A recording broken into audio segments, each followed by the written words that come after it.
রাসূলুল্লাহ সাল্লাল্লাহু আলাইহি ওয়াসাল্লাম জন্মের সময় ফেরেশতাদের সাথে শয়তানের তুমুল ঝগড়া। যেদিন ভোরবেলায় মহানবী সাল্লাল্লাহু আলাইহি ওয়াসাল্লাম জন্ম নেন, সেই দিন বিশ্বের সবগুলো মূর্তি মাটির দিকে নত হয়ে পড়ে। ইরানের রাজার বিশাল প্রাসাদের বারান্দা কেঁপে ওঠে এবং ছাদের ১৪টি প্রাচীর ধসে পড়ে। বিশ্বের সব সম্রাটের সিংহাসন উল্টে পড়েছিল। বিশ্বের সব রাজা বোবা হয়ে পড়েছিলেন, অর্থাৎ তারা কথা বলতে পারছিলেন না। সেদিন গণকদের সব জ্ঞান লুপ্ত হয় এবং জাদুকরদের জাদুগুলো অকার্যকর হয়ে পড়ে। বিশ্বনবী সাল্লাল্লাহু আলাইহি ওয়াসাল্লাম জন্মের সময় শয়তান তার সন্তানদের মধ্যে আর্তনাদ করে ওঠে। ফলে সবগুলো শয়তান তার কাছে এসে বলে, কেন এত পেরেশান বা উদ্বিগ্ন হয়েছ? সে বলল, কাল রাতে কি হয়েছিল? রাতের প্রথম থেকে এই পর্যন্ত দেখেছি যে আকাশ এবং জমিনের অবস্থা বদলে গেছে। ভূপৃষ্ঠে ঘটে গেছে এক বিরাট ঘটনা। ঈসা আলাইহিসসালাম ঊর্ধ্ব আকাশে চলে যাওয়ার পর আর কখনো এত বড় ঘটনা ঘটেনি। সবাই গিয়ে খোঁজ খবর নাও যে কি ঘটেছে। শয়তানরা চারিদিকে ছড়িয়ে পড়ে এবং ফিরে এসে বলে, কই, কিছুই তো দেখলাম না। বড় শয়তান বা শয়তানের নেতা তখন বলল, এই বিষয়ে খোঁজ খবর নেয়া আমাদের কাজ। আর তারপর সে পবিত্র মক্কার কাবাঘর সংলগ্ন অঞ্চলে আসল। সে দেখল যে ফেরেশতারা কাবাঘরের চারিদিকে ঘিরে রেখেছেন। শয়তান সেখানে ঢুকতে চাইলে ফেরেশতারা হুঙ্কার দিলেন।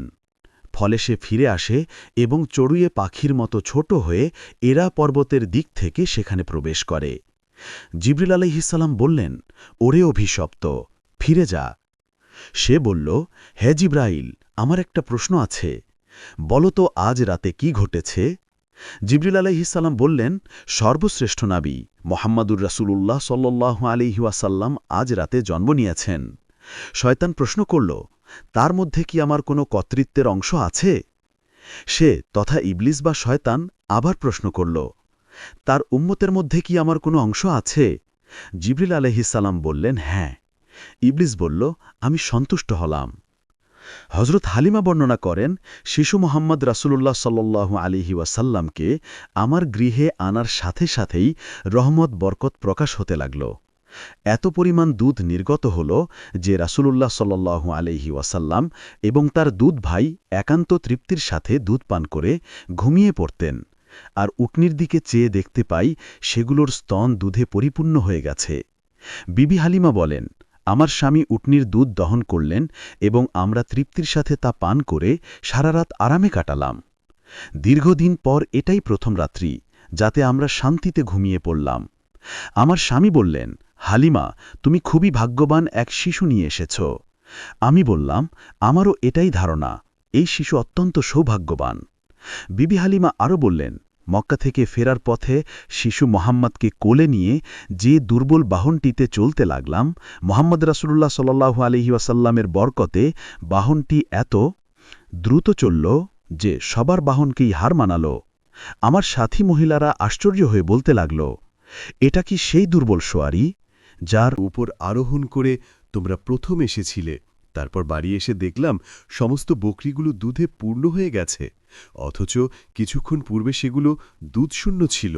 আমার গোত্রের লোকেরা তাদের রাখালদেরকে নির্দেশ দেয় যে তোমরাও তোমাদের পশু ওই জায়গায় চড়াও যেখানে হালিমার বকরি চড়ে, কিন্তু তা তো চারণক্ষেত্রের বিশেষত্ব ছিল না, বরং গায়েব মাদদ এবং বরকতের মধ্যে তা নিহিত ছিল। তা ওই সমস্ত লোক কোথায় পাবে? এইভাবে আমার প্রায়ই তার বরকতের ঘটনাবলী প্রত্যক্ষ করতাম। হজরত হালিমা বর্ণনা করেছেন, তিনি কখনোই শিশু মোহাম্মদকে উলঙ্গ অবস্থায় রাখতেন না। সেইরূপ করলেই তিনি চিৎকার করে কাঁদতেন। যতক্ষণ পর্যন্ত তার শরীরের উপর চাদর টেনে না দেয়া হতো ততক্ষণ তিনি ক্রন্দন থামাতেন না। হালিমা বলেন, যেদিন থেকে আমি জানতে পারলাম শিশু মুহাম্মদ সাল্লাল্লাহু আলাইহি ওয়াসাল্লাম উলঙ্গ থাকতে পছন্দ করেন না, সেদিন থেকে আর কখনো তাকে উলঙ্গ রাখিনি। তার দেহ আবৃত করে রাখার জন্য সর্বদাই সজাগ থাকতাম। হজরত আব্বাস বিন আব্দুল মুত্তালিব রাদিয়াল্লাহু তাআলা আনহু বর্ণনা করেছেন, তিনি রাসূলুল্লাহ সাল্লাল্লাহু আলাইহি ওয়াসাল্লামকে বলেছেন, আপনার নবুয়াতের একটিমাত্র নিদর্শন ছিল আমার ইসলাম গ্রহণের কারণ। তা হল তিনি দেখলেন রাসূলুল্লাহ সাল্লাল্লাহু আলাইহি ওয়াসাল্লাম শৈশব অবস্থায় আঙ্গুলি সংকেতে চাঁদকে ইশারা করেছেন। রাসূলুল্লাহ সাল্লাল্লাহু আলাইহি ওয়াসাল্লামকে যেই দিকেই তার আঙ্গুলি ফেরাচ্ছিলেন চাঁদও ঠিক সেই দিকেই আসা যাওয়া করছিল। রাসূল এবং রবি হওয়ার এই একটি উজ্জ্বল প্রমাণ। শিশু মোহাম্মদ হালিমার গৃহে থাকা অবস্থায় কখনও তার উভয় স্তন থেকে দুধ পান করেননি। সব সময় তিনি একটি স্তন থেকে দুধ পান করতেন, অপরটি তার দুধ ভাইয়ের জন্য রেখে দিতেন। ন্যায়বোধের এমন চরম দৃষ্টান্ত পৃথিবীতে খুবই বিরল।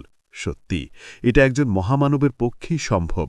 শিশু রাসূলুল্লাহ সাল্লাল্লাহু আলাইহি ওয়াসাল্লামের দ্রুত বর্ধনশীল দৈহিক অবস্থাও একটি লক্ষণীয় বিষয়।